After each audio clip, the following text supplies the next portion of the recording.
Hello and welcome to the Oracle reading for Neptune entering into the sign of Aries, but we're only going up to the 4th of July in terms of the energy that we're channeling here today, because that's when Neptune's going to go retrograde. And this Neptune cycle, we've not seen it in our lifetime, but there's a link in with Saturn, which will be activated fully next year, when they are both moving into the sign of Aries, and they will conjunct one another exactly at 0 degrees and 44 minutes of Aries for the first time in 12,000 years, right? The 0 degree of the first zodiac sign. Now, I've been talking a lot about soul retrieval, and the work that we do this year is going to be worth it. Right, and this is why. This is the embodiment of the I am, the divine and instinctive nature within us.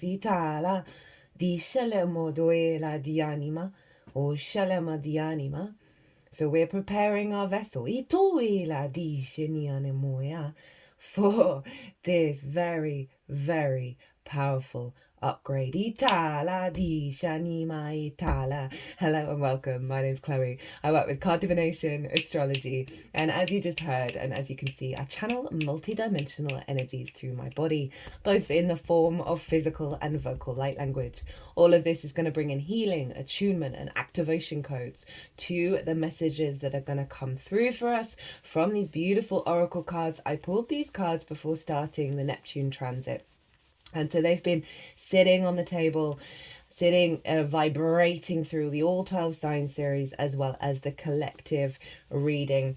Now, in the collective reading, I break down the astrology of the exact moment of Neptune moving into Aries that happened on the 30th of March in a lot more detail, because that formed an energetic blueprint that we're then working with up until the 4th of July, when Neptune goes retrograde, and that gets a new blueprint.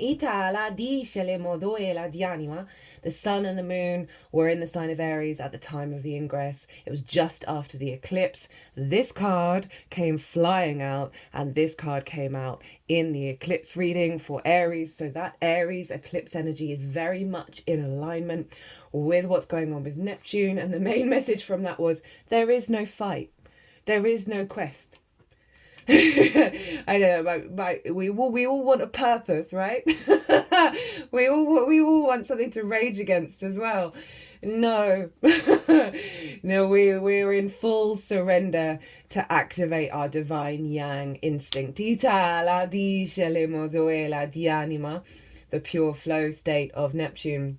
Neptune is linked into the ocean god, goddessa. It's inherently yin in its nature, and that was showing up quite a lot in all the All 12 Sign series. That Uranus, on the other hand, is inherently yang. Pluto is neutral. The Neptune being in a yang sign is very powerful, because it's bringing that full force of the undulating creator energy into our capacity to instinctively take action.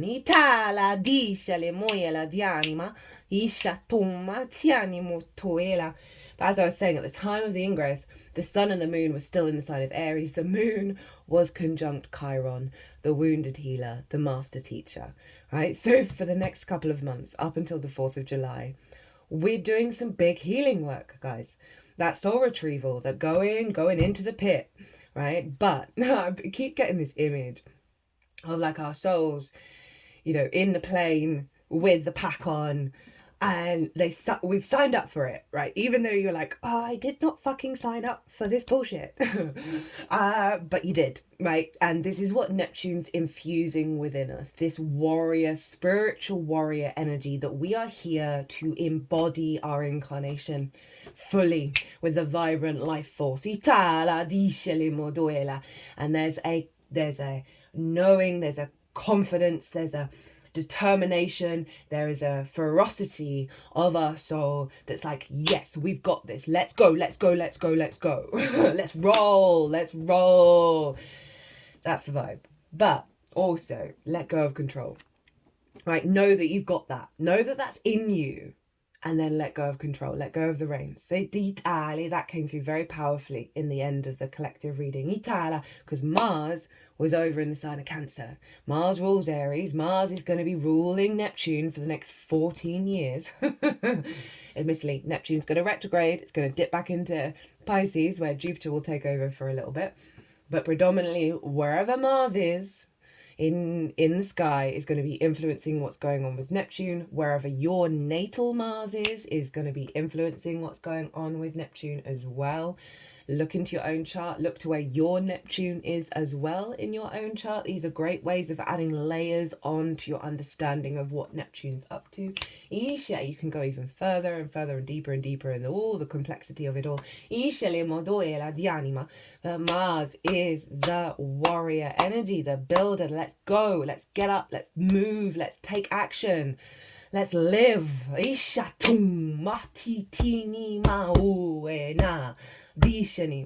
But what came through really loudly in the Aries eclipse was there is no fight. So what we're going to do when we're not fighting against ourselves, what are we going to do when we're not raging against the machine? What does that feel like in your body when you genuinely let go of the fight? Think what magic can come through from that release.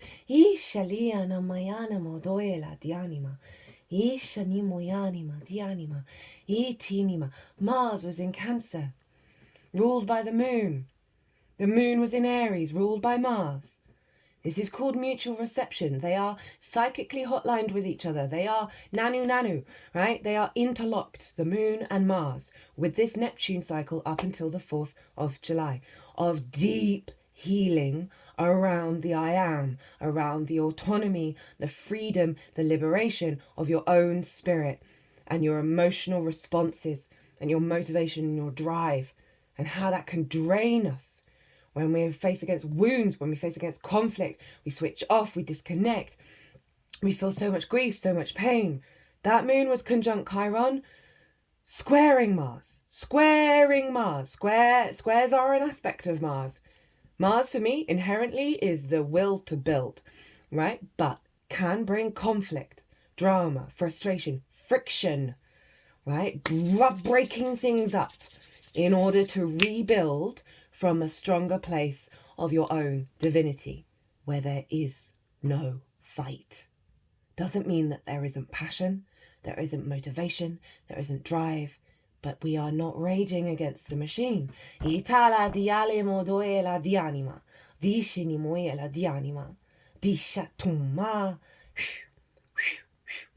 whole Saturn-Neptune thing, guys, 12,000 years, hasn't happened.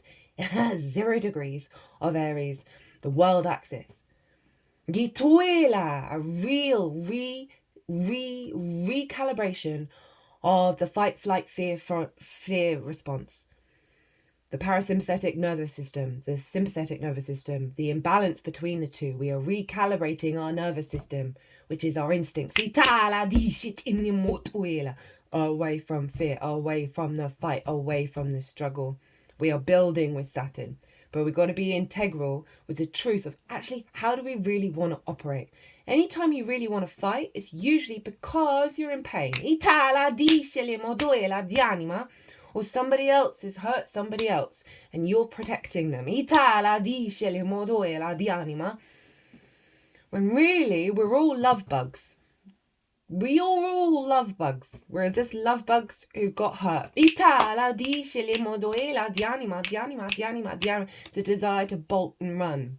The desire of, it's just me, and nothing but me, right? Yes, the I am is very important. The I am, the mantra of the I am. I cannot recommend this book enough. I'm going to link in the description box a audio book. It's a YouTube video of this. About this book is just the Saint Germain is all about the I am, and there's lots and lots of good stuff in there to help recalibrate back to the truth of what we really are.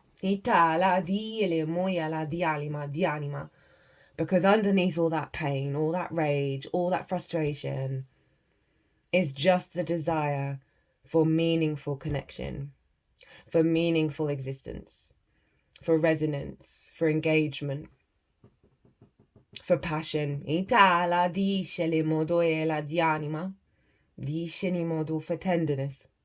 Neptune, inherently yin, there's a softness, there's a tenderness there. That's infusing into the sign of Aries. After we had the North Node go through there and elevating us beyond the conflict, beyond the fear, into new territory of the confidence of the I am. Itala dice le modo e la di anima, do fala di tum at inama. We're going through a big healing process, a big recalibration around our instincts and our motivation from our emotional body that govern and control those instincts. Itala dice le modo e la di anima, based on old fear patterns, old programmings. We're doing some deep, deep, deep healing over the next couple of months. And not only that, but the lunation after Neptune moved into Aries is the full moon in Libra, where the sun is conjunct Chiron, the moon is in Libra, and they're both square Mars. Itala di shalamado fala di anima. Trust and believe in the power of the transformational energy that is going on right now. As difficult as it may be in various formations. Trust. There was so much joy that wanted to come through in the All 12 Sign series. I'm like, that's the way through. Not the conflict. Focus on the joy. Focus on what sparks that spirit, that Aries cardinal energy, instigating energy, leadership energy, activating energy, wanting to go into new territory of how do we reorientate to that frequency rather than the rage frequency, rather than the control frequency. We're learning to trust our instincts at a deep metaphysical level, right? That Neptune is infusing into our primal instincts, Aries, a higher understanding of unconditional love, of the embodiment of source. So it's going to take us a little while to get into practice of trusting our instinctive nature.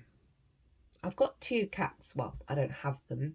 They are currently residing where I live. And every time I fully surrender any kind of control over what they're doing, it's particularly at night if they've been out and we want to get them in so they're safe and they're secure, right? Every time I stop trying to control, I stop trying to when I say control, I mean worry and be in a fear space. Every single time I genuinely let go of the reins. The Chariot card came very loudly at the end of the collective reading.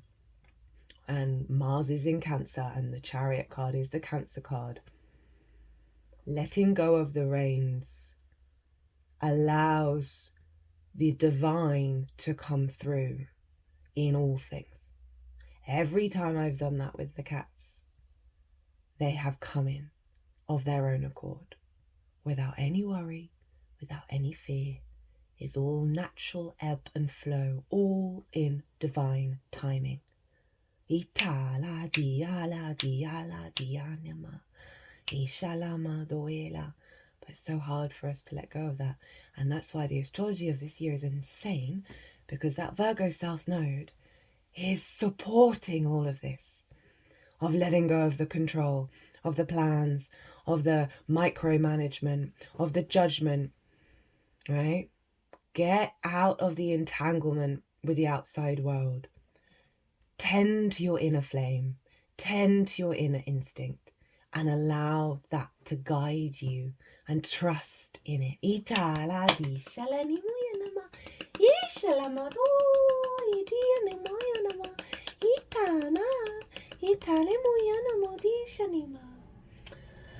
Right, so let's get into these oracle cards. How long was that? Oh, wasn't too bad. I know I go off on a tangent. So this card hasn't been on the table at all, but I knew when I was shuffling all these cards that a card had fallen out, but I couldn't find it at the time. And as I was getting all the books together, because I put little things into where they are, this card turned up, and you can't make it up in terms of that sort of Neptunian energy of the mysteries of things not being revealed in the way that you think you want them to be revealed, but in the right timing. Itala dice le modoela di anima. Isha le modufala di anima. Ustuinima. That there is a vast tapestry of beauty that is unfolding around us, and if we simply lean into that, rather than the long-term goals, long-term plans, this should feel like this and this should be like that, and all of that kind of stuff, right? We're getting out of the whirring brain and into the primal instincts. So this card was lurking, hidden, and has been revealed. Embrace the moment. Embrace this day, this very moment. Think positively today and repel those negative thoughts. Try not to judge yourself or others. This may be harder than you think. What is actually happening is that you're changing your energy. That just sums up the whole reading, really.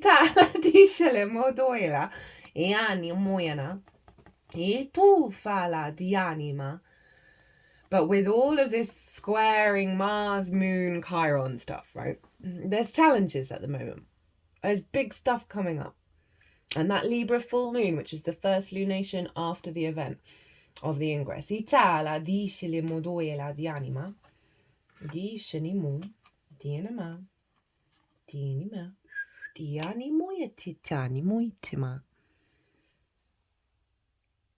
I was singing to myself. I was watering the plants this morning, all the vegetables. And I just started singing on repeat, today is going to be a lovely day. I've been really leaning into being in observer mode and seeing what naturally wants to come out. So that's really interesting with that card of like, I've been going through some difficult things at the moment, some big things, some really transformative things that have dragged up a lot of wounds, big archetypal wounds. And it feels discombobulating, it feels disorientating. And I'm so grateful that I understand the astrology and I understand what's going on and the intention behind all of it. Right? We are really shifting gear here, guys. And that does bring up a lot of old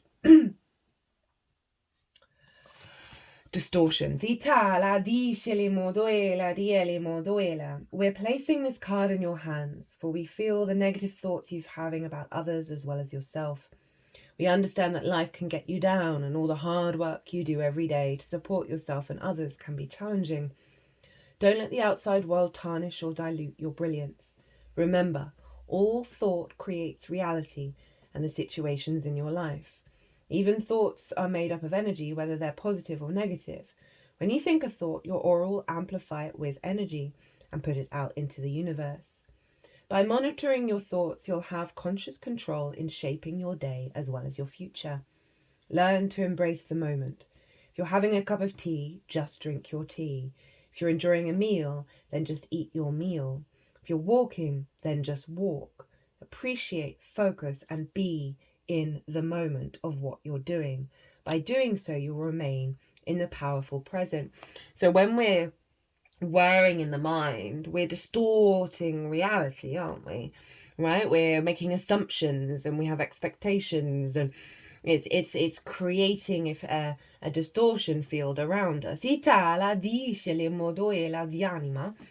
And Neptune being in Aries is really getting us to find the spiritual value in being in the moment, Be here now. Ramdas. Itala di modoela di tufala. And obviously, like, we've been training in different ways for so long of like all the plans, all the possibilities, all like must survive, must collate all the information in order to survive. And Neptune's just going, ha ha ha ha ha. Just slow your roll. Slow your roll. Mercury and Venus were both retrograde in the sign of Pisces at the time of the ingress. So we are revisiting, revising, recalibrating a deeper understanding of our emotional body, of the magic within us, and how we connect and how we process our reality. We are recalibrating at such a fundamental level. Because Mars was also trine all of that Pisces energy, along with Vesta over in Scorpio. Right, so this is a real big water shift in our vessel of the memories that are being, the deep-rooted soul memories that are being reactivated, but we've got to clear out the junk, right? We've got to clear out the plastic in the ocean. Itala dio.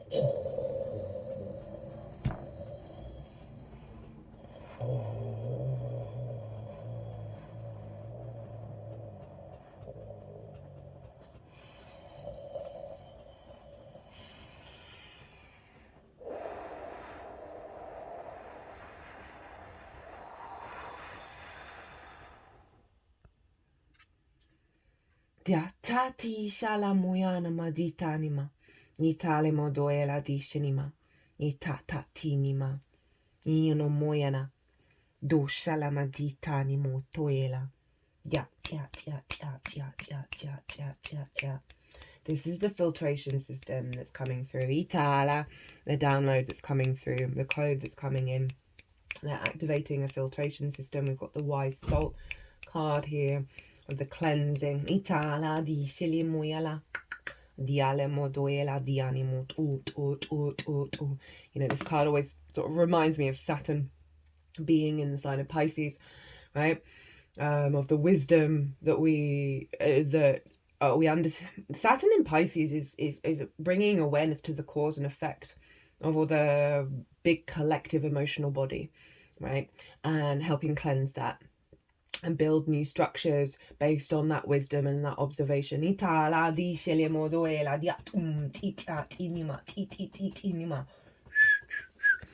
But yeah, they're just bringing in filtration. Download to help this process.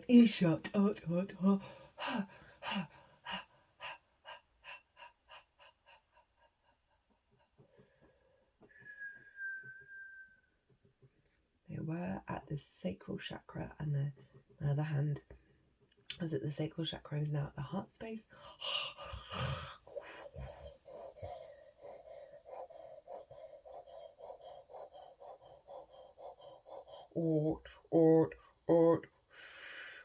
Back at the sacral, and the it's like in between the sacral and the solar plexus.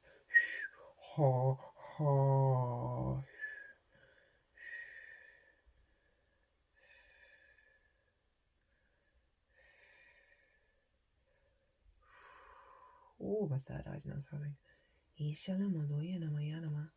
Then I want the root. Itala. Dishalama. Hot. Hish.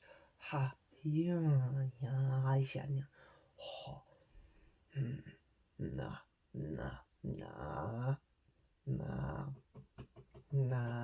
Eat.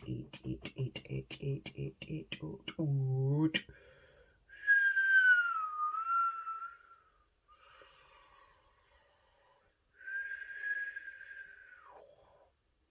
Ja, mana at.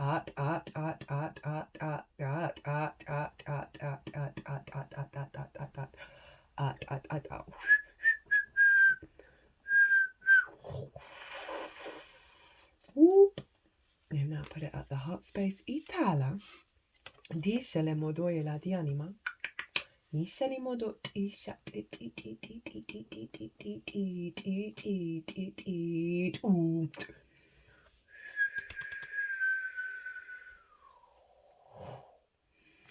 Dauphin.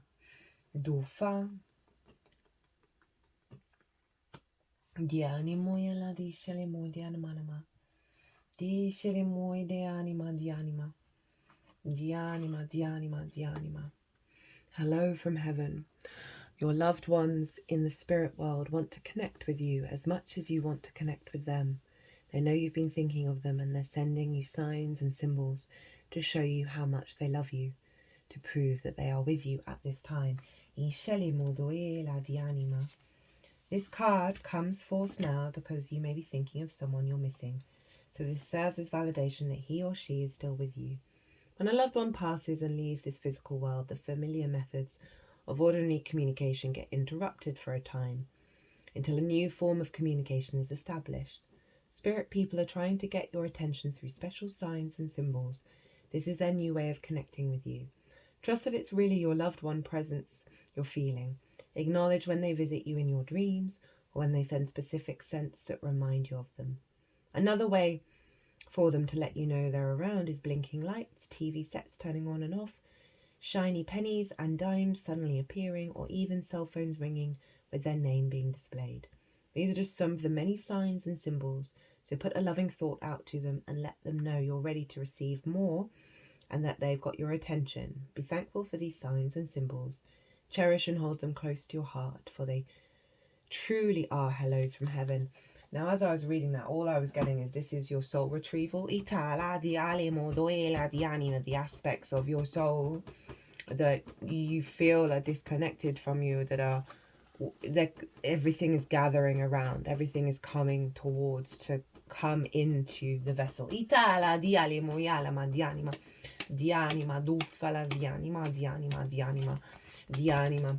As well as acknowledging the support that's around us right now from our guides, from our spirit team, as we go through this very deep healing process, right? This very powerful shift and upgrade, right? That we are supported. There is an awareness of the unseen realms around us, and trusting and learning to trust and have faith in this experience. Humanity and benevolence. Stay calm, trust the good in yourself and others, see the light in the world. Faith is the archangel who is focused on bringing out our benevolence. She's the twin flame of Archangel Michael and is on a divine mission to help us recognize that humans are basically good and aligned with love. Just like her name, she is all about faith and trust. She reminds us that the world has taught us to believe that we are separate from love, and that if we begin to see the good in others, then we'll start to cultivate a loving experience of the world around us. Stay calm and breathe. You are a divine being of love who has done so much good in the world. You may be going through personal transformations and feel that you're not getting anywhere, but Archangel Faith is drawing close to guide you beyond the limitations that your ego or fears have created for you. You may be trying to work out whom to trust. First, trust yourself. When you do this and recognize that you are made of love, you will attract those who reflect that love and can enjoy true friendship and loving relationships. Know that good is here to stay. I mean, that really ties into Neptune. The message that I feel from with this experience is we're learning to trust our instincts, and trust is so hard to truly embody, right? Mars was sextile Uranus in Taurus. Uranus was sextile all that stuff at the end of Pisces. Mars was trying that, right? We are liberating the body of so much distrust. Di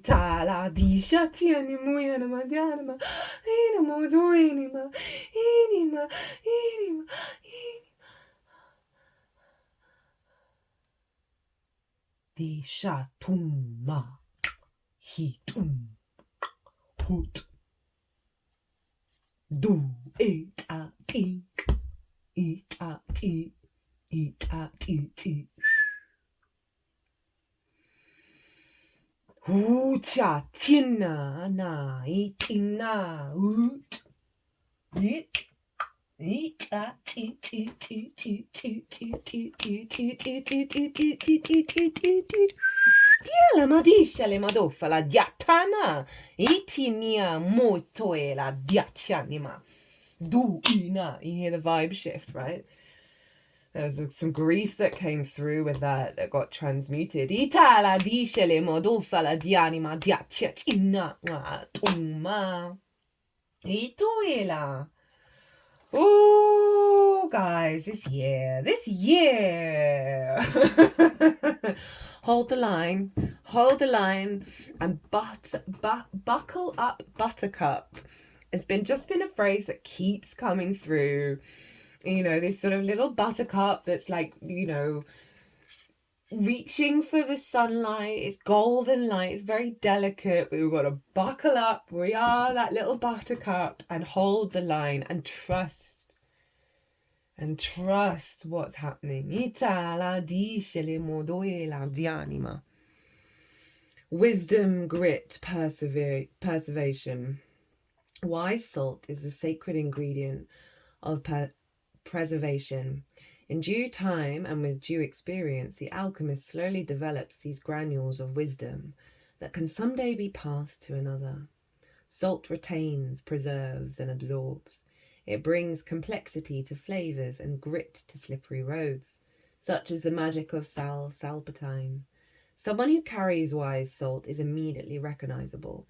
Their words hold meaning, their stories are deep and true.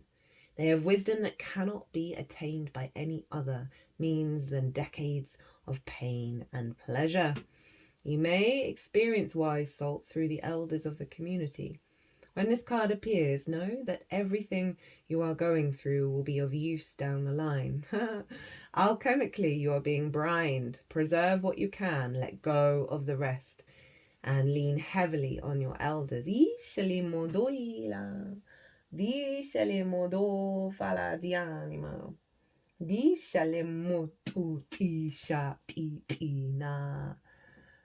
Heard the phrase so many lifetimes to prepare for this. Itala disce modo e la dianima.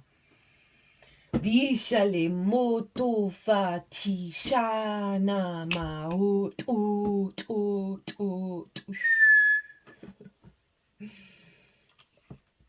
Yeah, right. This is from a new deck.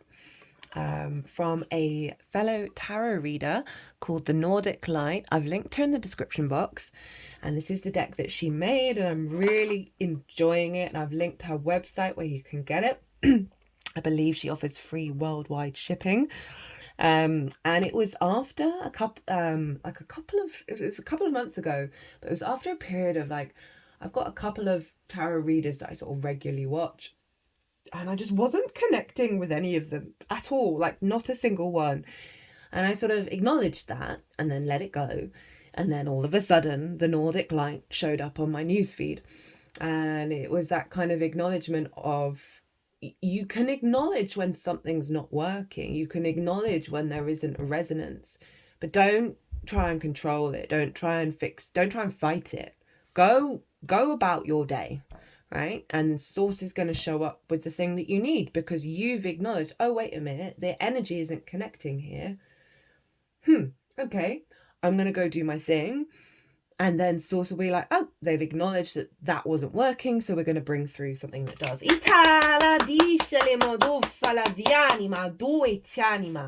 So we've got the purpose.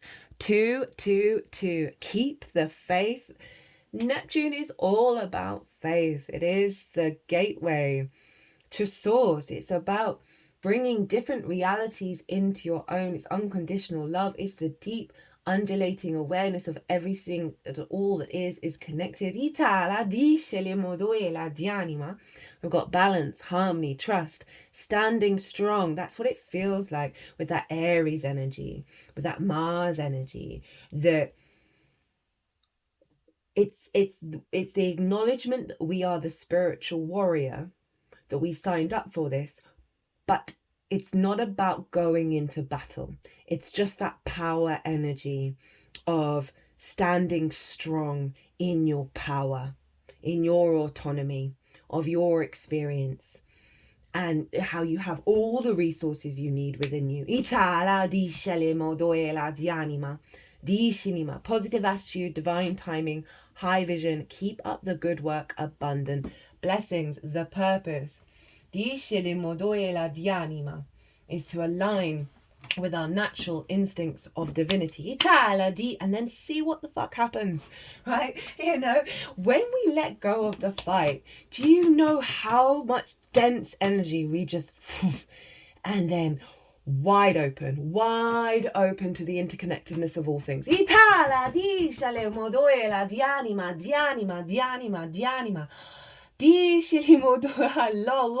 Let go of yourself to find your higher self, right? So often we just stay in that fight, stay in that struggle, because we feel it, and we feel the pain, and we feel the rage, and it feels so relevant, so valid. It's not about suppressing any of it. You can't make it up. Let go of yourself to find your higher self. That higher self that is you, just without the conditioning that we have to fight, that we have to be in conflict, that we have to be in fear. Very understandably, right? This planet, for a lot of the time, fear response. But if you look, the animals, they're instinctively in their flow, right? They just know naturally. Thank you. So they're discovering that monkeys know what leaves to go and eat if they've got an illness, right? So they understand that we are so cluttered with the world, with all the interactions, that we have lost a part of our intuitive, instinctive nature that is able to self-regulate, self-govern, self-heal. We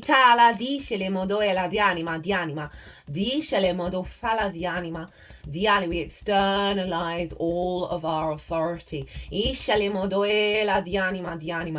know, the last couple of years, dogma has been coming up a lot in the transmissions of letting go of it. It's not about denying and honoring the validity and the power of certain traditions, but it's not saying that that's it and that's the only way, right? That's nonsense, right? I said in the collective reading, every time someone asks me, oh, what would be a good thing to do at this time in this way, and I'm like, my first response is always trust what your intuition is telling you, right? And then I'll go in like, here are some like foundational blocks that you can work with from your own energy.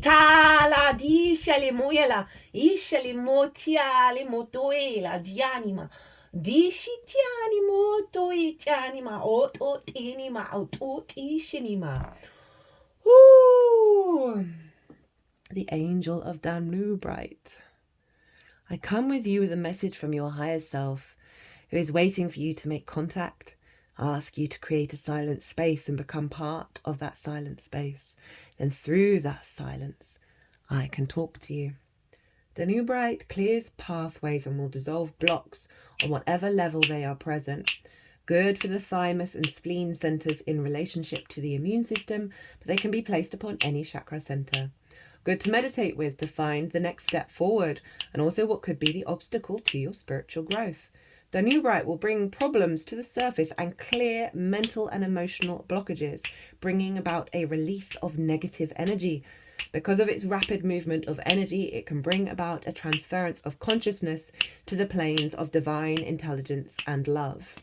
Hold Danubrite and ponder upon the words. Let go of yourself. Let go of the reins. Danubrite informs you that it is those aspects of yourself that create separation. Close your eyes and visualize the light above your head. Can you now let go of yourself? Realizations may now occur, and as you let go, you can start to perceive a figure appearing in this light above the head. You have now found your higher self.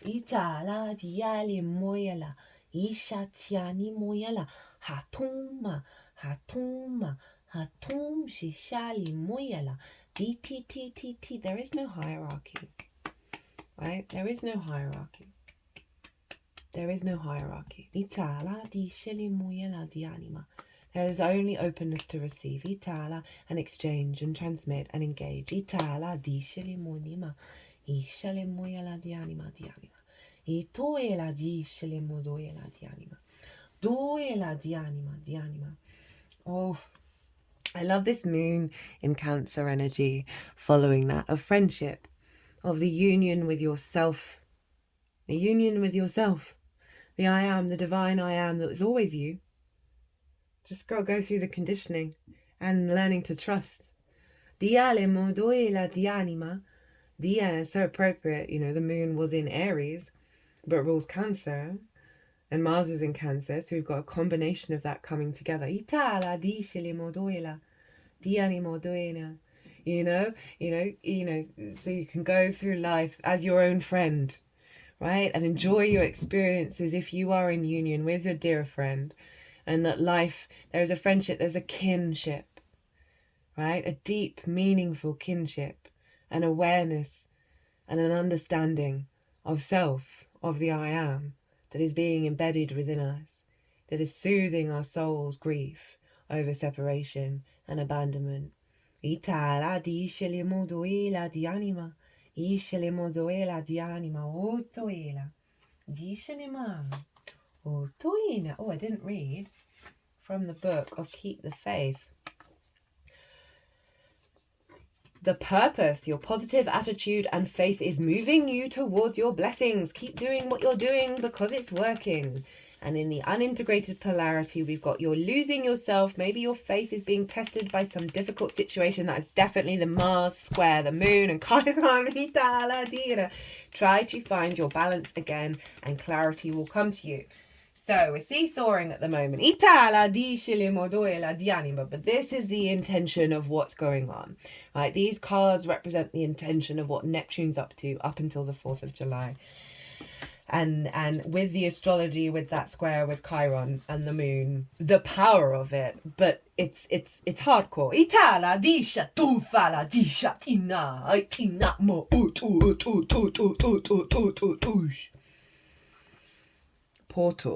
No shit. Portal of entry, point of origin. I said in the collective reading that Disney is going back to its original way of animating. And that gives me life because there's so much imagination and fluidity and a light and vibrancy of life in that form of animation, right? Going back to the origin, Aries, the first zodiac sign, portal of origin of, you know, these two rescue cats who were in a cage for 6 months. It's now spring here. They're now out in the garden. They're going to be out all summer. And watching them play together, watching them feel free, and when they're in their full instinctive mode, they move like poetry in motion. It is just divine, right? That sense of liberation. That's Uranus making aspects to Mars and the North Node and Venus and Mercury and Saturn all over in Pisces. Just very powerful yin base energy feeding into this yang frequency of Aries. Like the warmth and the nurturing and the nourishment of the yin energy, feeding that yang for it to be free and to play. Not fight, to play. Not fight, to play. And when you, oh my God, watching those two cats play with each other, fight with each other, they are so soft in their movements, but their claws and their teeth are out, but they are so mindful of it. And then they'll start licking each other and be in such total union. I mean, that really is the nub of it, of like the freedom to embody all aspects of self from a place of trust and a place of union. With a deep respect and love and unconditional love. When we travel by air, we're told to put our phones on aeroplane mode. As we travel through consciousness, it's time to do the same. Our nervous systems can feel as if they're carrying all the weight of humanity. All those notifications piled up together. Aeroplane mode is a fantastic friend for your nervous system when you're doing spiritual work. It's so funny, I was talking about the nervous system, of that overload, the hyperstimulation, or we don't know what our instincts are. We don't know what's really going on. You may want to take it a step further and do yourself the favour of turning off your notification vibrations and sounds. You may even want to put down your phone while you're on this adventure. We all know these devices can be more of a vortex than a portal. Think of this as interdimensional security. Anything you want to let go of, you can imagine leaving it near the portal entry, at the foot of the rabbit hole. We don't need to carry anything inside the portal but our beings. If we're lucky, this is the place where we catch a glimpse of what life can look like when we're rooted firmly in our power. Authentic, of course. All our parts, mind, body and spirit, and open to wonder and adventure. The place where we not only see through the looking glass, but eventually, maybe, we can, and we're talking about Disney, or obviously Alice in Wonderland was one of the,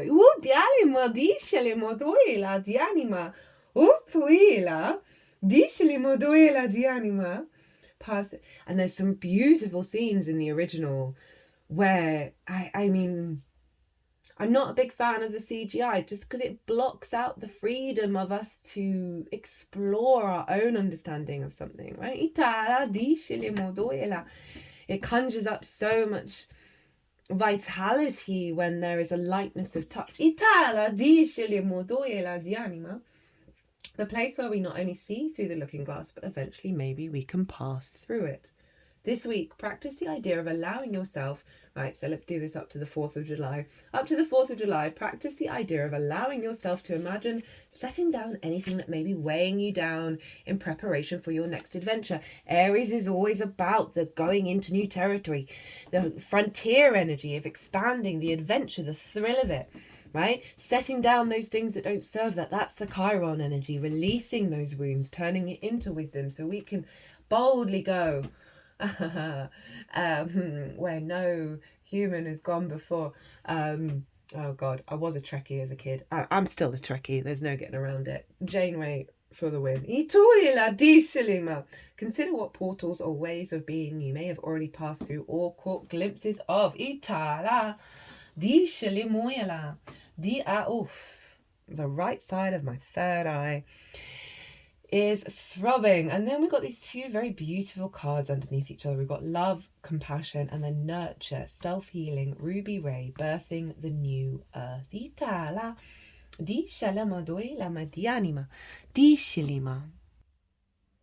So I just paused for a second to recalibrate, because it feels like we're entering a bit of different frequency to what's happened here.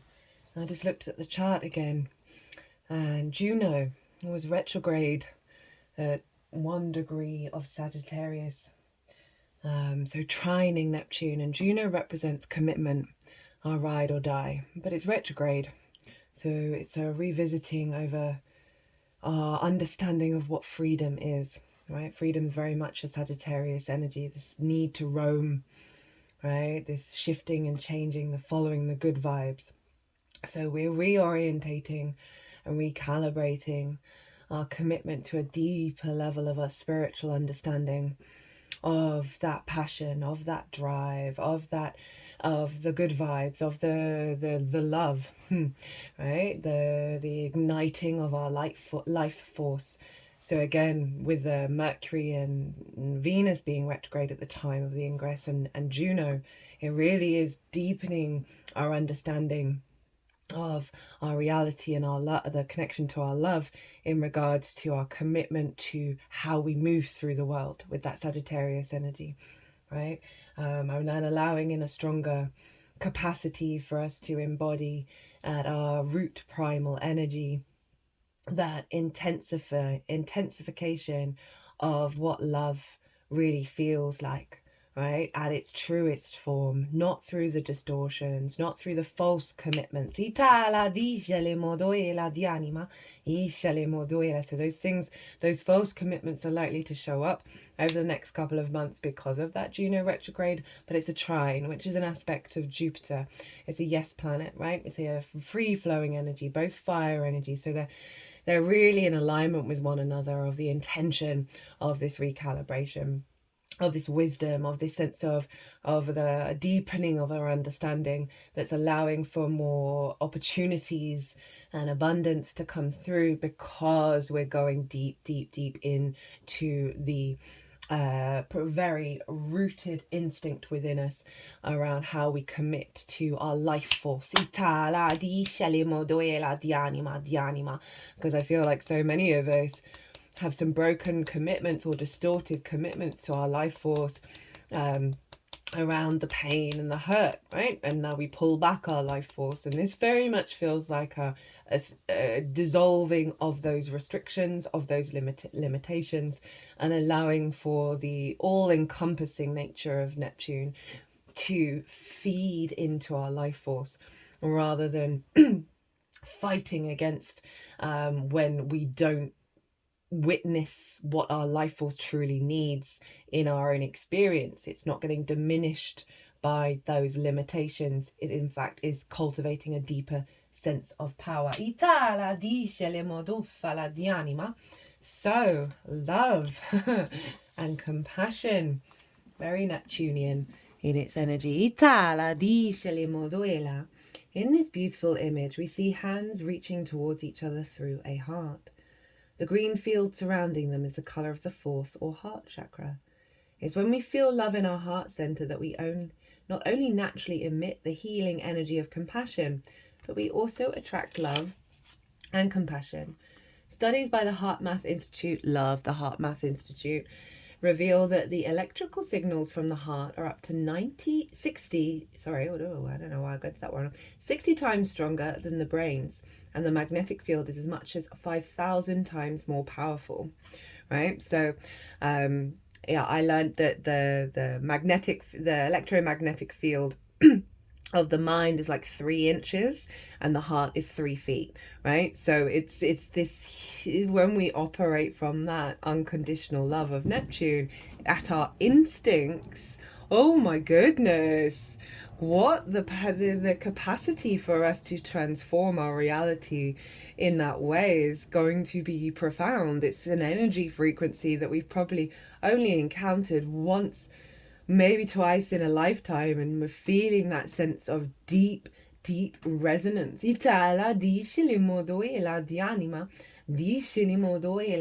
the softening, through the surrender of letting go of the reins, that's when that vibrant life force comes through. It's a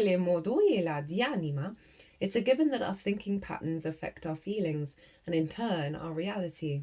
What we put out, whether it's love, fear, empathy, sadness, and so forth, contains an incredible amount of power to shape and influence our reality. When the focus of our attention and intention is love and compassion, we recognize no separation between self and other. All wounds stem from the illusion of separation from source and all of creation. I did say at the beginning, like, we're all collectively working through an abandonment, right? That Aries impulse to go out by itself can often come from a place of rejection.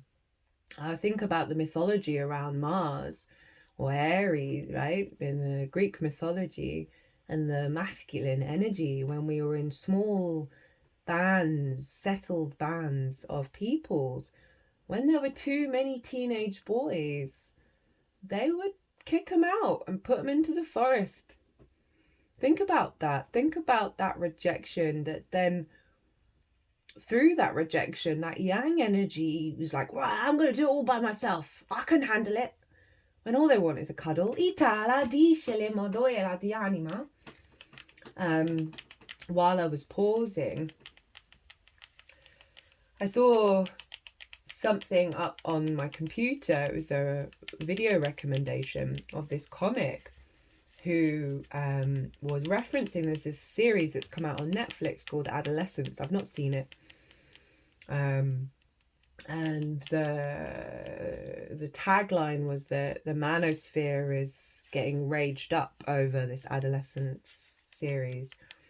And I believe it's about a masculine energy with the desire to cause pain to a feminine energy, right?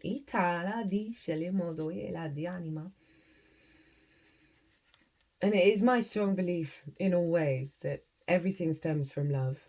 All of the discombobulated energy, all the rage, the pain, the independence, the greed, the control, the domination, all comes from a lack of love and tenderness and thoughtfulness and grace that individual has experienced.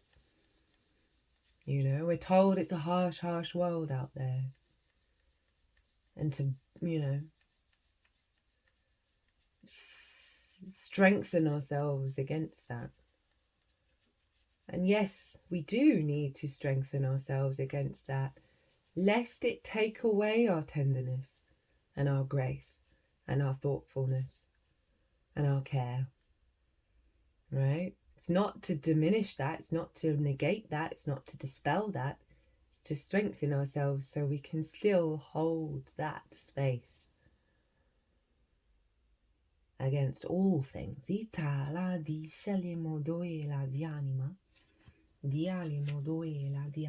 just holding the card at the heart space. The route to healing this wound is through cultivating love and compassion for every being on this planet, including yourself. Not a bland standard of unquestioned acceptance, but a heartfelt sense of profound relatedness to whatever you perceive as apart from yourself. True compassion requires not only the feelings of warmth that emanates when you are in touch with your heart center, but in acts of kindness, even if this simply means being a fully attentive listener.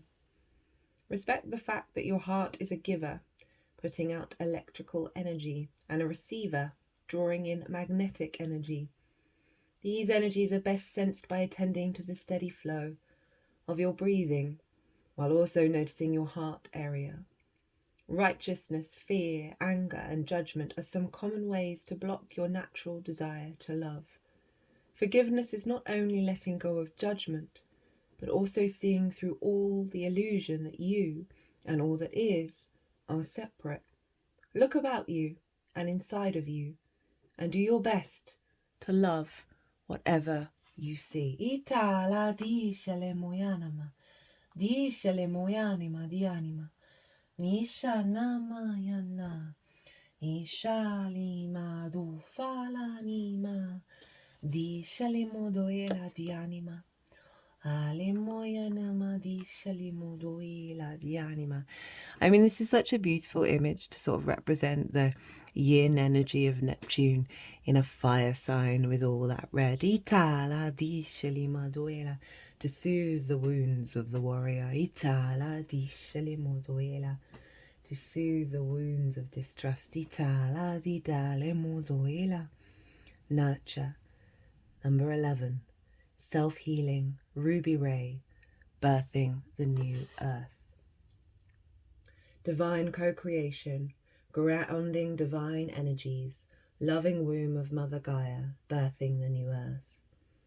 I receive the high vibrational light of the ruby ray, which brings unconditional love and self-acceptance through a gentle embrace. The deep love of the ruby ray descends to heal separation, trauma, and negative self-talk. Ascended beings use the ruby colour to convey their deep love for you. It's also a colour that you can use to nurture yourself and other beings, including Gaia. Sharing is natural in the healing process, where the ruby ray is received in your physical and energetic body. Do you have a deep longing to be nurtured and loved unconditionally, or do you know someone who has this longing? Allow the deep love of the ruby ray, which does not judge, because it is a deep but unattached love. In the emotional density that lies on the earth, the human mind thinks that love has to be proven through drama. But in the ethers, among the ascended ones, the opposite is known. The love of the ruby ray is a deeper love, a wisdom that you are invited to explore. Human, the ascended ones bow to you. They are cosmic masters, but you are realizing yourself as an earthly master. You are doing the groundwork. It's interesting because I've been saying like this this bit of the transit is the groundwork, the foundational activation, the clearing energy, and the activation of the intention of this Neptune 14-year cycle. Itala di anima. Oh, what was the last bit I've forgotten? You are doing the groundwork where you put your feet in the mud. The Ascended Ones bow to your feet to wash them, to pay respect to this divine cooperation. This is the deep love that they have for you, the unattached but intimate love of the ruby ray. Dear human, the earth needs you, but not in the way you might think. Humans tend to make Gaia into another human, or to project human emotions onto her. This is not the truth. The earth cannot be saved by the mental, emotional thinking, and it does not need to be saved. The earth does not judge or suffer. It only feels the suffering of humanity. To relieve the mother is to surrender the mental, emotional thinking, so you can come forward. Your true expression and love is what Gaia longs for, not for her own needs, but for the highest good of all humanity. This surrender is the love of the ruby ray, the true love, the truth. When you work with the ruby ray, you are not affected by the suffering of humanity. You are not taking it on your shoulders, nor letting it come up through your feet.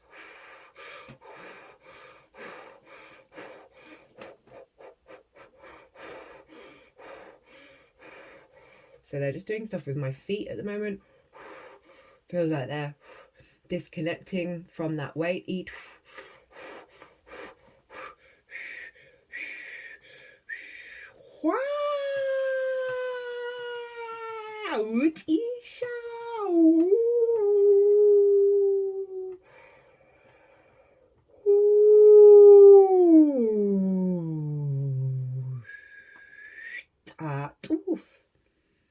Diana, ma iti at ut ishelima dianima ushinima tanima.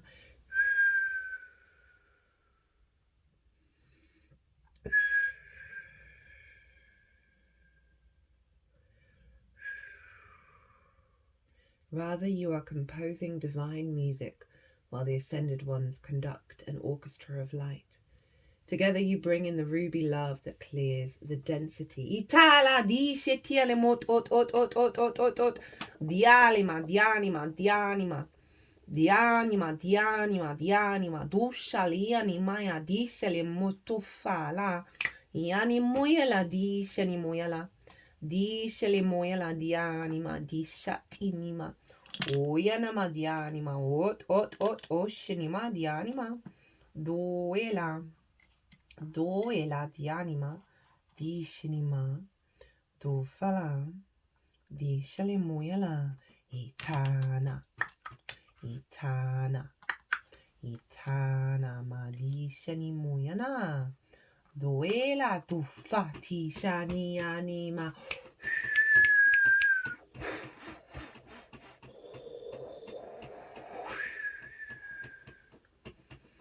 Heard as they put the energy over this card that the unification is complete. Itala diele moyela dianima with this energy. Itala di shinimo tufala dianima.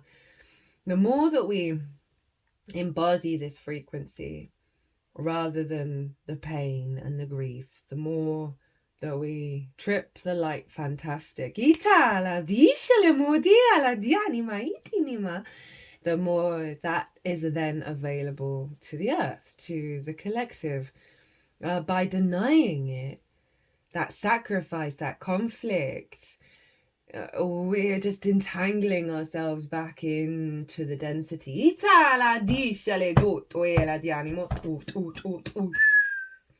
The Ascended Ones from the Pleiades teach about this love and energy, this letting go of attachment. When spirit comes into matter, it needs to attach in the same way that the Lemurian child bonds to their mother. The mother then uses the ruby ray to nurture the child, and the child recognizes this energy. This creates a memory in the child. It remembers the loving energy, even though it is yet to evolve to fully comprehend this ruby love.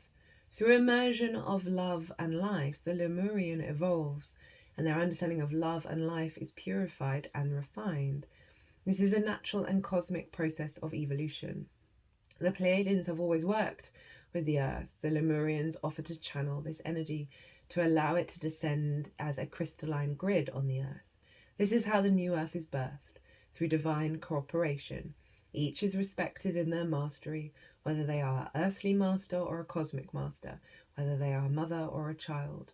The ruby ray sees no difference and shines equally on all to guide their journey into the birthing of new earth. I was thinking of like all sort of the dramas of life, right? Where someone's done a horrendous thing and you want payback, like that sort of eye for an eye stuff. But what you really want is for that thing to not have happened and for everyone to be getting along. That's really what everybody really wants. Right? Not the vengeance. But we default to that. We default to that. Rah! Right? Rather than, oh, no, really, at the root, what we really want is deep, intimate love and connection with all things.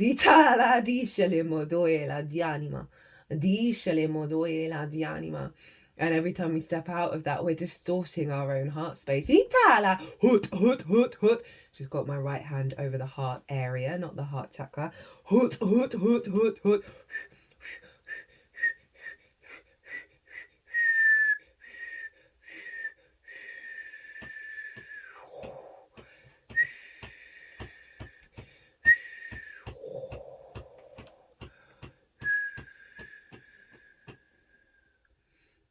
Okay, let's read through the meditation. Visualize a red rose of high vibration and allow this vibration to come into your heart. Visualize each petal within the rose as if you could see through it. Notice the different shades of ruby red. Attune to the sacred geometry of the rose and receive it into your heart. Next, visualize a blue rose, symbolic for Lemuria. Allow this vibration to come into your heart.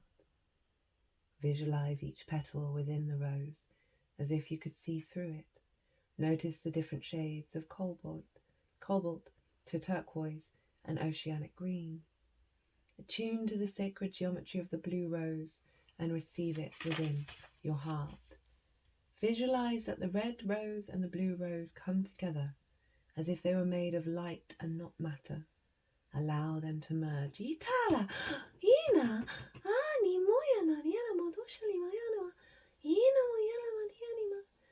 When the colours mix, what colours do you get? Feel this new harmony, symbolic for the new Lemuria. This one rose is symbolic for the integration of the divine masculine and the divine feminine. Affirmations. I am nurtured and nurture with the warming ruby ray of unattached love. As I deepen into resolving issues for safety, of attachment and dependency dissolve naturally. I nurture myself beyond fear and enjoy the blossoming of my heart into wholeness.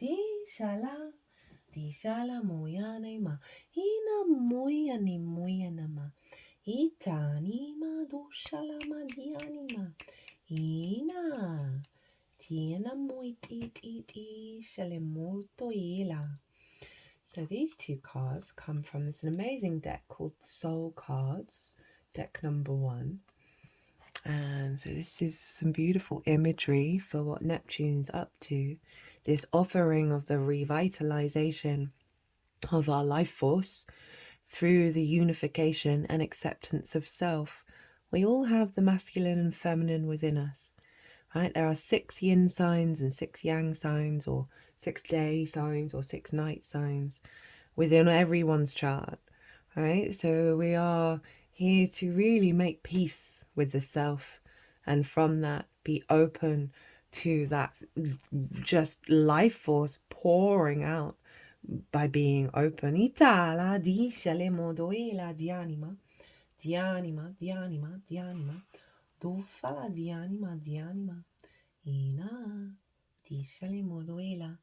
at the time of the ingress, Mars was trine Venus, right? The masculine and feminine energies of those planets. the unification of our connection and our drive. Soothing in the water body, harmonizing in the water body in order to come through our instincts in balance.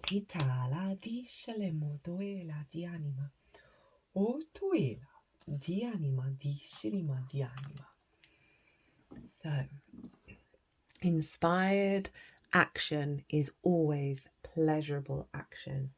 One thing I've been practicing for a couple of years now, as much as I can whenever I've got the opportunity to do so, is to follow my instincts of what to do in any given moment. And it comes from years, decades of strong Virgo energy. I've got a Virgo sun, which rules along with my Leo Mercury. They both rule my whole chart. And of needing all the plans, needing to figure out all the pathways, prepare myself for all the possible outcomes, right? And that always felt like, oh, that's the best way to proceed.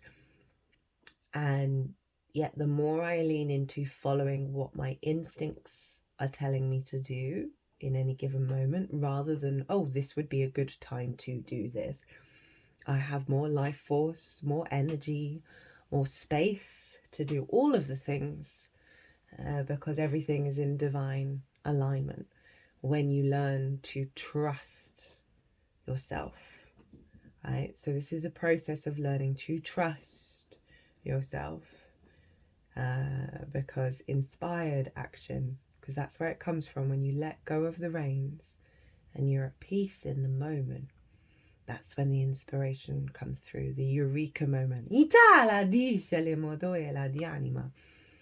dominance of your thoughts is what brings everything to you and is what is behind the action that you offer.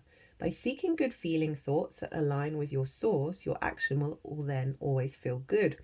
You cannot muster enough action to compensate for misaligned thought, but action that is inspired from aligned thought is an always pleasurable action. So, release, that's again, it's that Virgo South Node, Aries, Pisces, Virgo this year, those signs, they're the big hitters. Arguably Jupiter's moving into Cancer, and Jupiter loves being in Cancer, so that's going to be a good vibe. But the combination of what's going on with Aries, Pisces, all those 4 retrogrades in those signs, and that Virgo South Node of genuinely letting go of control, letting go of the overcomplicatedness of it all. Because we're aligned thought isn't overly complicated. It's when we have a clarity in our vessel, a clarity in our understanding, that is often through surrender, through letting go and being at peace in the moment. That's when the magic comes through. I was at a trance workshop the other weekend, first time I've ever gone to a trance workshop, and the woman who ran it, phenomenal woman, she said she hadn't planned any of it, and instead she was an open vessel, and she was intuitively picking up on everything with all the individuals and all the higher selves and all the guides, and she was weaving in the moment. And it's one of the most joyous, warm, loving, vulnerable, inspirational, courageous, powerful experiences I've ever had, because she wasn't trying to control. She was acting truly from inspired action by allowing herself to be a clear conduit to the environment of the moment.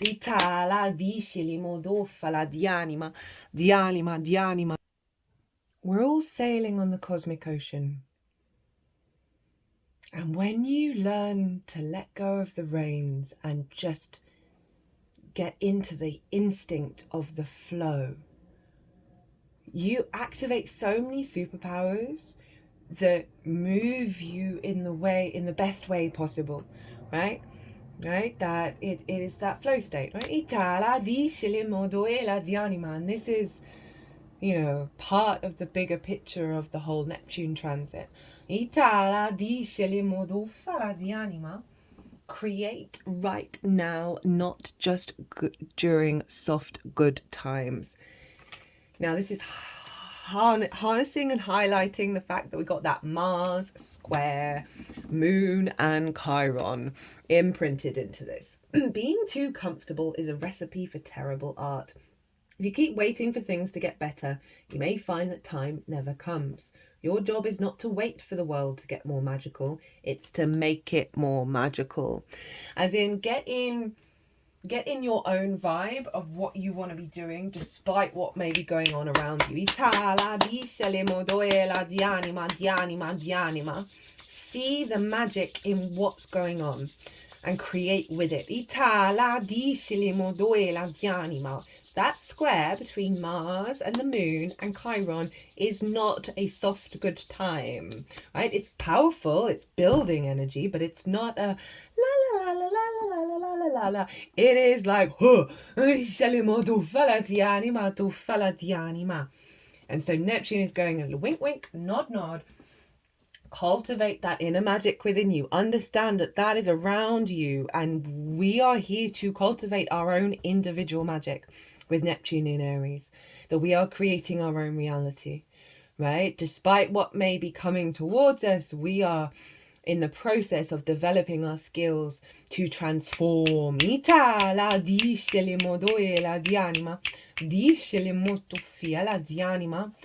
then we have the divine masculine. Number 22.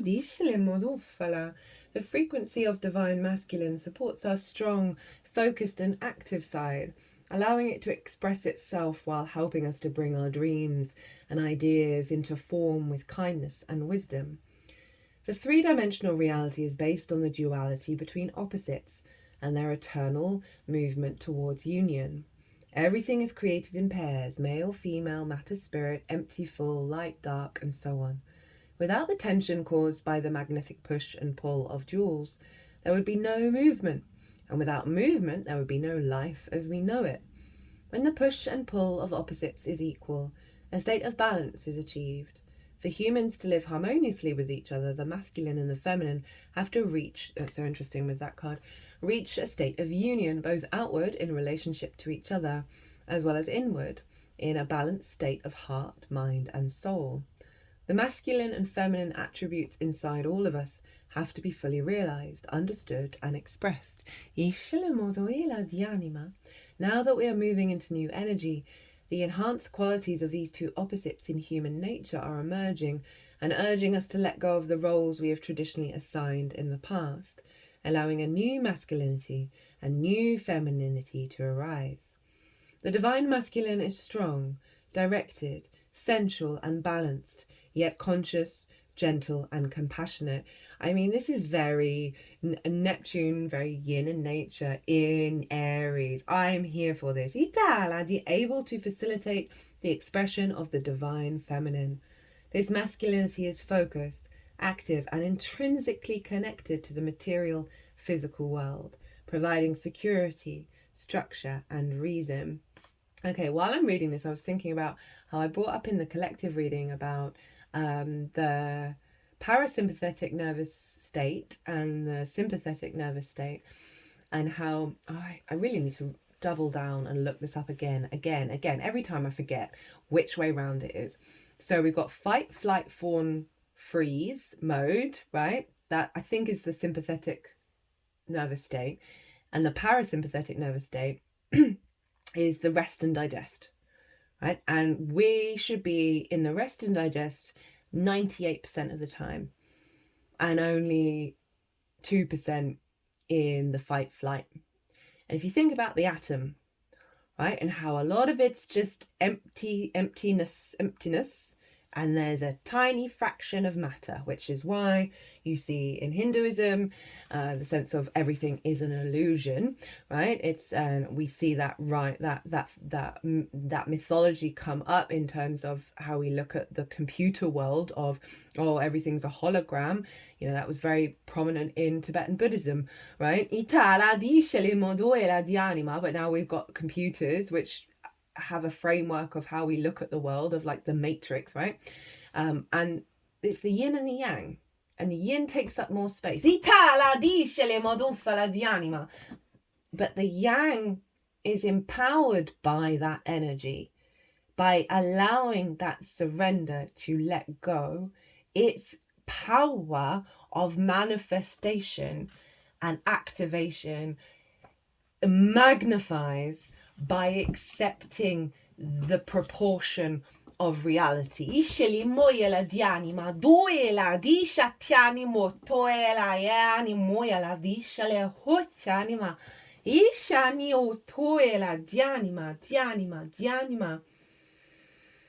This masculinity is focused, active, and intrinsically connected to the material physical world, providing security, structure, and reason.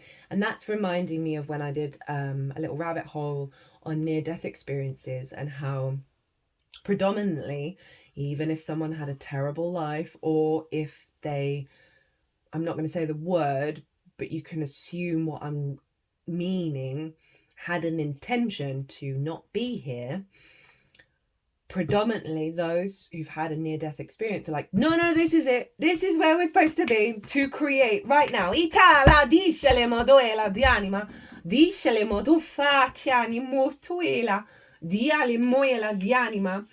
dark blue refers to the vast and dark universe. The swirling circles in the background represent each dimension and star systems beyond this earth that are at our origin. All the straight lines are the linear aspects associated with the masculine.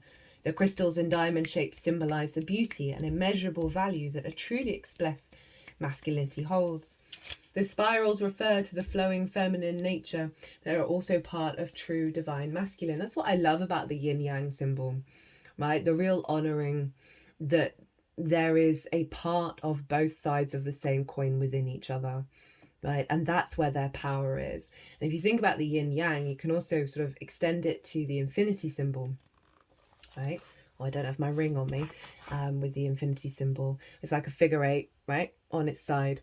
And that ties in with this 12,000 year stuff, right, of the precession of the equinox, right, the ebb and the flow of consciousness, right, the light and the dark of it all. And the balancing act of it. Now the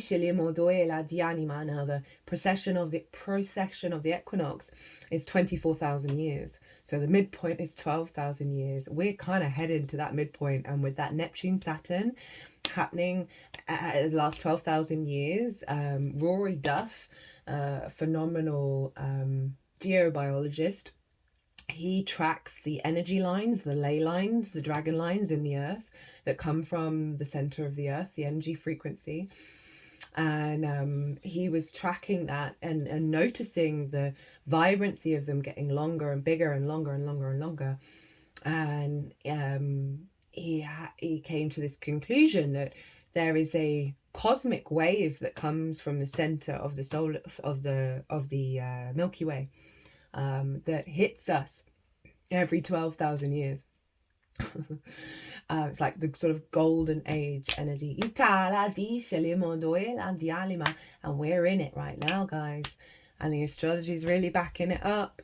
I mean, I'm just saying these things. It feels like it to me. You know, but it's interesting to see all the different threads start to come together.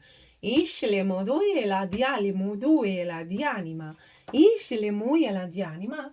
Ila madoela dianima. Dufala dishinima. Dishele modoela dianima. Okay, so we got the dolphin. Innately intelligent, healer, light, blessings. The gifts of the dolphin are beyond what our human minds can grasp.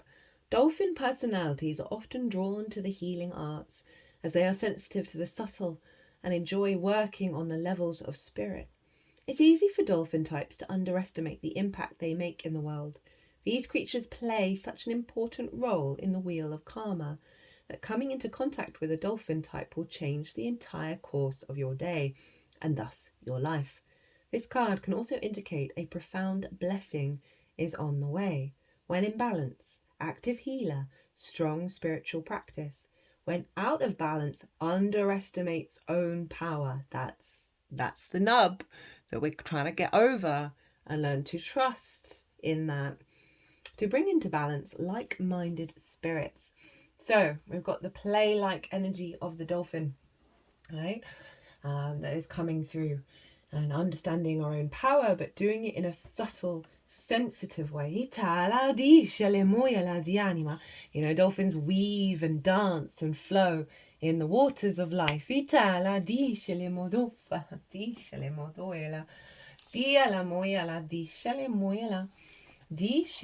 mean, those colours are really quite beautiful, of trusting in the instincts that are coming through, that, you know, we're activating this strong spiritual practice within ourselves, and we've got to give ourselves the grace and the space to do that.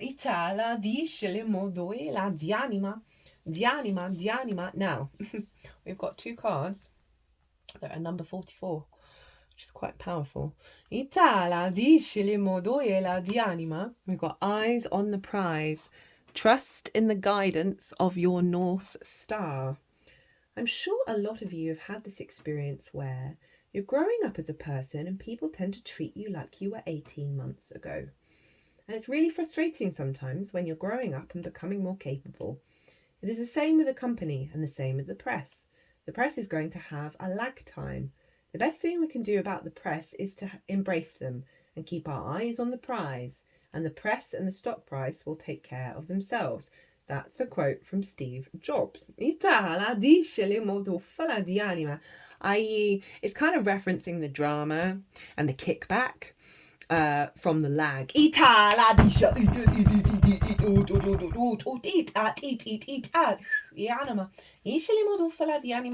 I just heard, just keep playing. Your reality is going to catch up with the change of your frequency.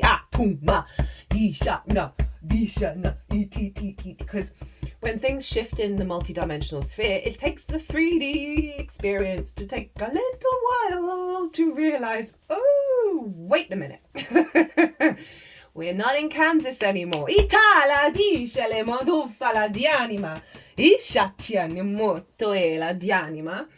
you journey back home with your reward in tow, you realize this is more than a footpath. It's a weave between who you used to be and who you are becoming. You don't have to know exactly how this process will unfold from here on out. Your only job is to keep your eyes on the prize and follow your North Star. At this moment, your North Star is hanging directly over the place where you started this journey. Consider George Bailey in the movie It's a Wonderful Life. Once he completes his life review and has the epiphany that everyone would not be better off without him, he runs back to Bedford Falls and is home in time to hug and kiss his family and hang the Christmas star on the tree. He is in the same place as he started, but is changed and are willing to participate in life from a whole new perspective. So that's really honouring the struggle bus of existence, right? Like, oh, well, is it even worth it? Is it even worth it? Right? And, or it's just like, yeah, bitch, it is. I'm not sorry for all the swearing. It's been happening. It's Aries. This happens every time I do an Aries transit. I'm British. We swear a lot. It's powerful. There's power in it. You know, my intention is not to offend. It is not to disrupt. It's just to transmute an understanding of power.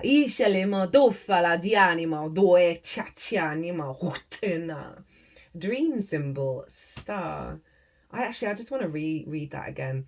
He is in the same place as he started, but is changed and willing to participate in life from a whole new perspective. Dream symbol, star. Dreams of a star symbolize you are being guided from on high. This dream is a message that things are looking up for you. In order to become the star of your own life, it's important to remember Einstein's words. You can't solve a problem with the same mind that created it. In other words, look up, seek a higher point of view, and let your higher guidance system lead the way. That ties into the higher self. Let go of yourself so your true self can come through.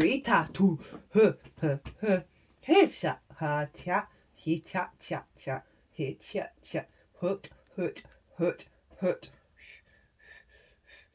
And this is what I mean about the soul integration, right? All the aspects of your soul who may be hiding or off on their own little mission, you know,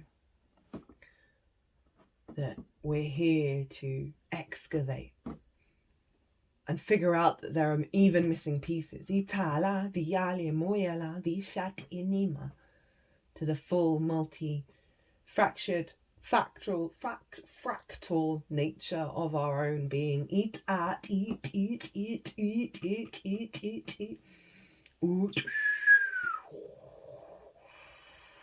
They're just doing stuff with the spine. It's potentially the integration.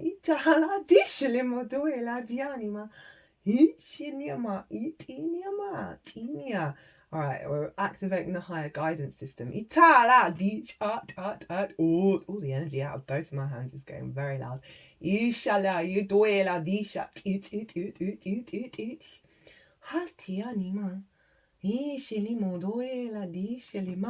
Eat, out, and fours. Stability, structure, right? 44 is an 8. Itala, which is the infinity. Itala,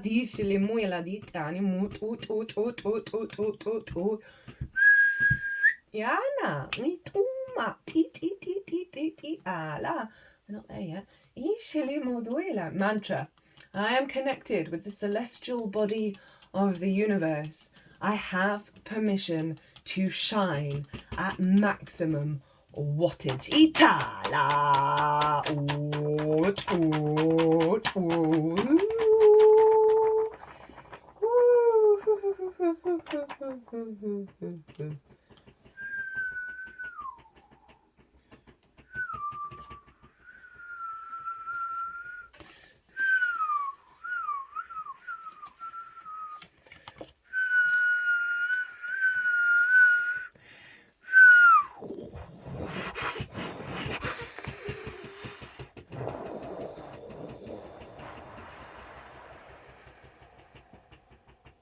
This is the last card in this deck. Weavers know that all is God.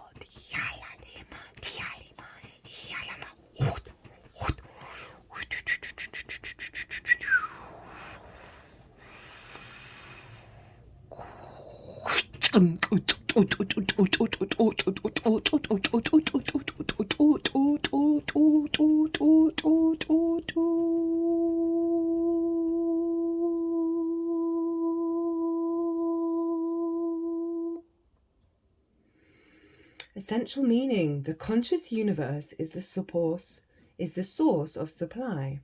Spirit is fundamental to life. The mystical is the primary reality.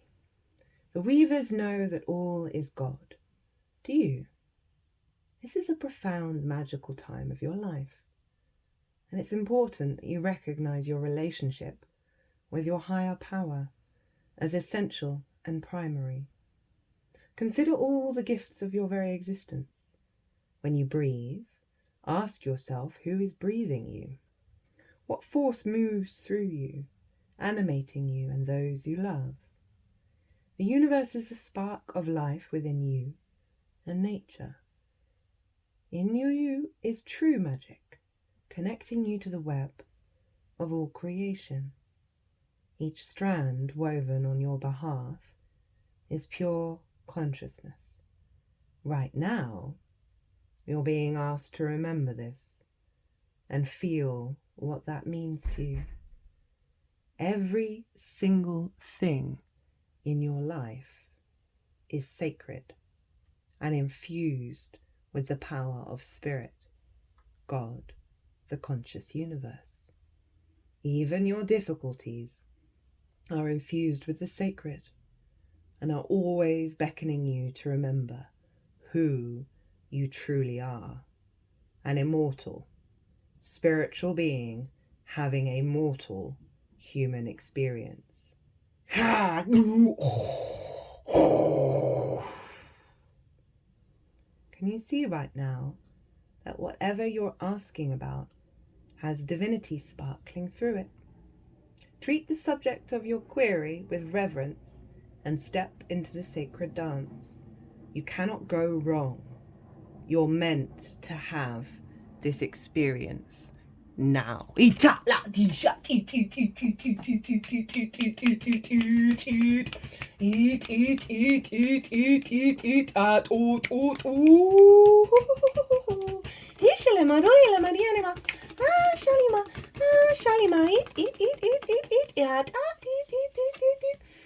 Diceli modoie la dianima, diceli modoie la dianima, diceli moyana, atanema, atanema, atanema, atanema, ianamo, ianamo, iana.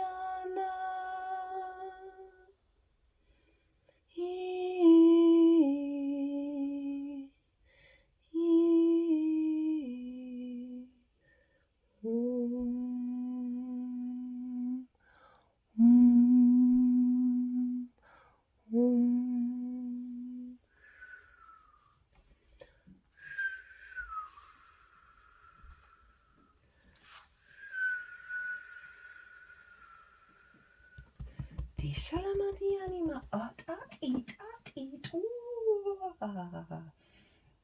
Ishala di shalimut et shalimut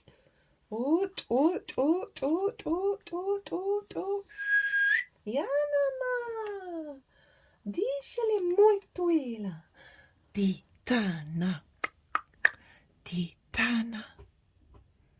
The magician's sword, confidence in your magic. Nothing can stop you, the beauty you seek. When the magician's sword appears, you are called to cut the cords that bind you to old thought forms and beliefs, or to friends who are not true.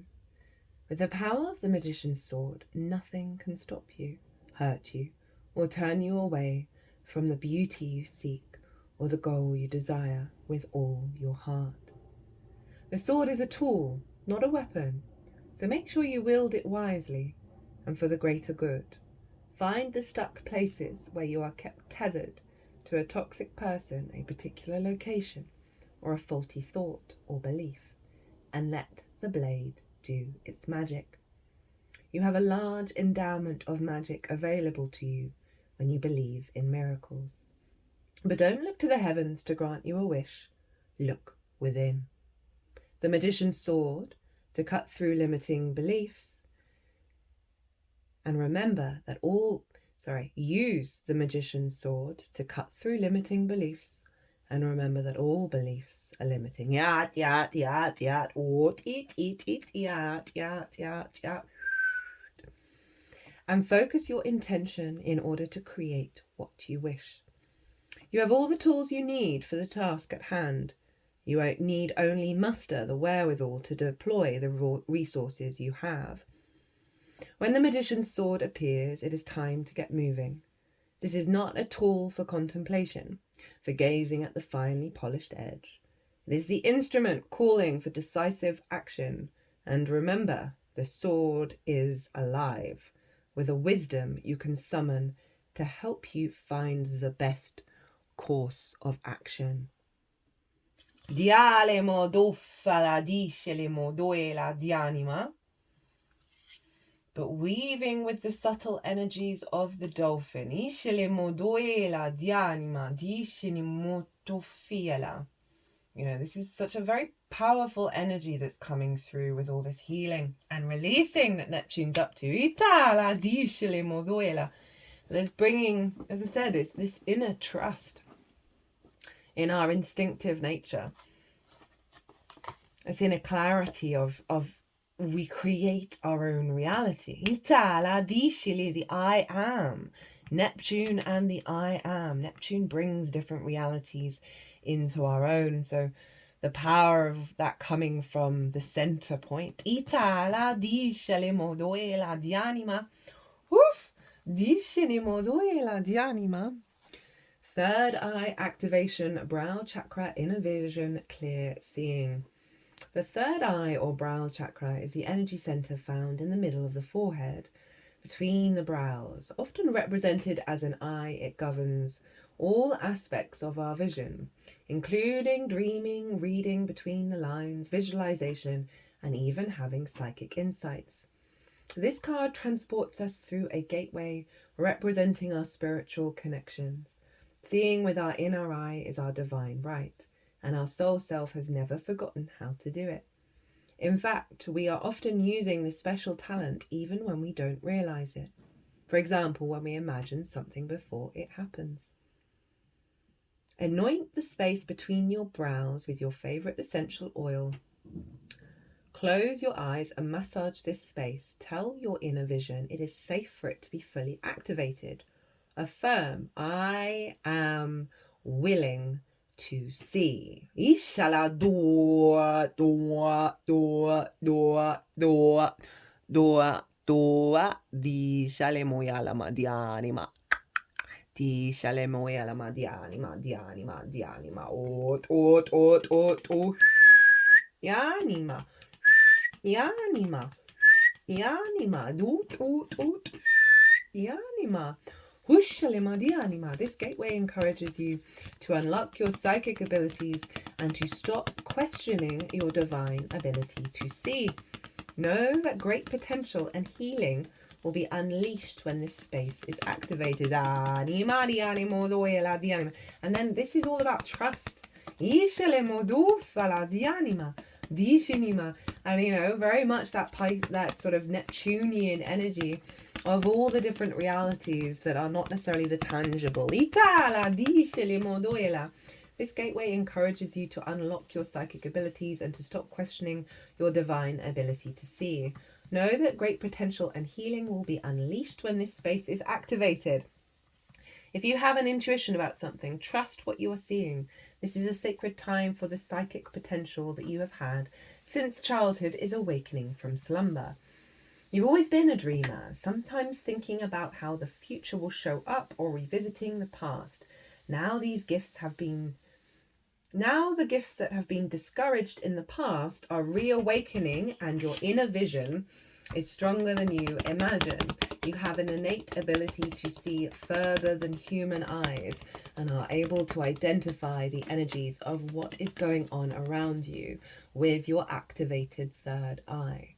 This gateway is here as a confirmation that what you are seeing and experiencing is in divine alignment and that you are being supported as you develop this source-given gift. Ooh, okay, Neptune. Ooh, final card. Although I do think I'm going to pull a couple of cards from this deck. So as I said at the beginning, this card showed up in the Aries eclipse reading. And both times it flew out as I was shuffling. Very appropriate for Aries. The one within the all and the all within the one. Non-duality, one love, unus mundus. Our ability to experience this archetype firsthand is limited. It comes in brief and potent moments that we are left to savor for a lifetime. The one is both the energy that unites all living beings and our capacity to sense this intimate union. This archetype eludes us most of our lives, appearing as a concept in a distant galaxy. Yet when we are in the midst of its power, a solemn reverence falls across the land. We glimpse ourselves in the vastness of all consciousness and are neither small nor large within that field. We are neither important nor unimportant. All duality fades away and we are left with what is, the precious knowing that life is a gift and we are both the giver and receiver of this fortune. When light loves, accepts, resonates. When dark ignores, admits, excludes. It is said that Om is the primordial sound of the universe and that all other mantras are born from it. Simply imagining the possibility will activate the one.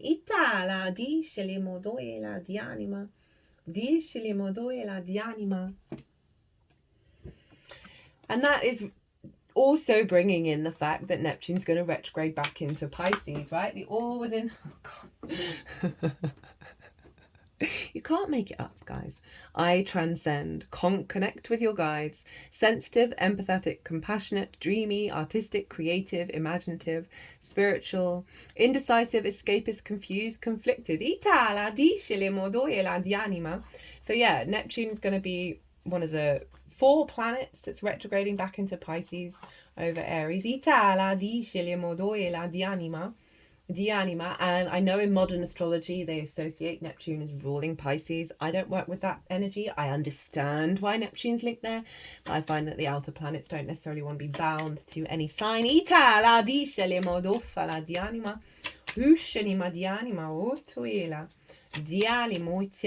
let's get one more. Oh no, that's 4.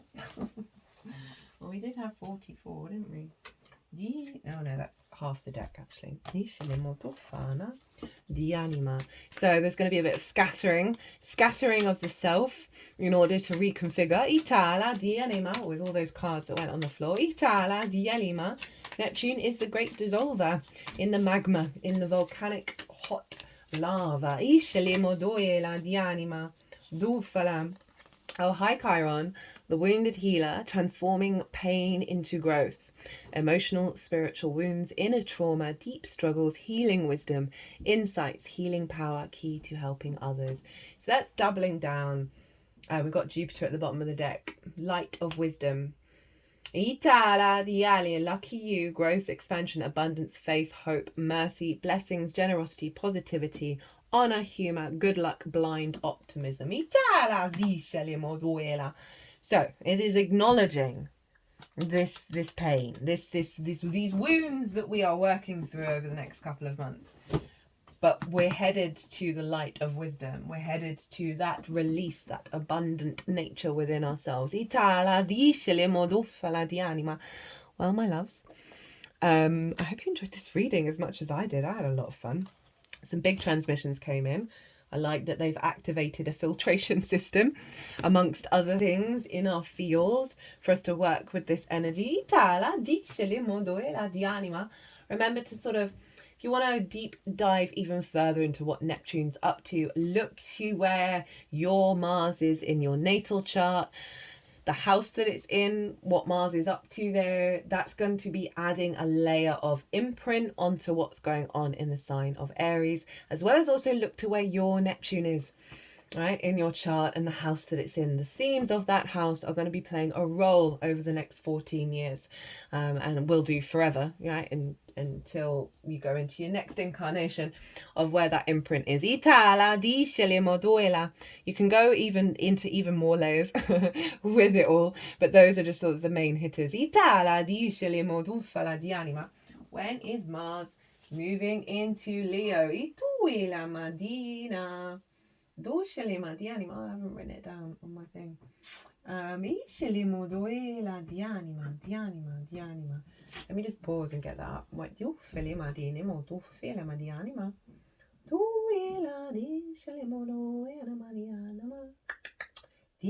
Okay, not that long.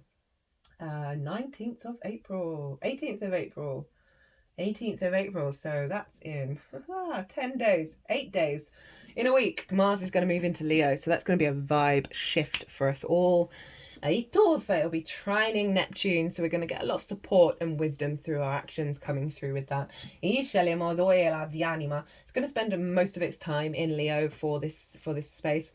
It's going to move into Virgo before Neptune goes retrograde. So look to those houses and you'll see the influence that's going on for you, my loves. If you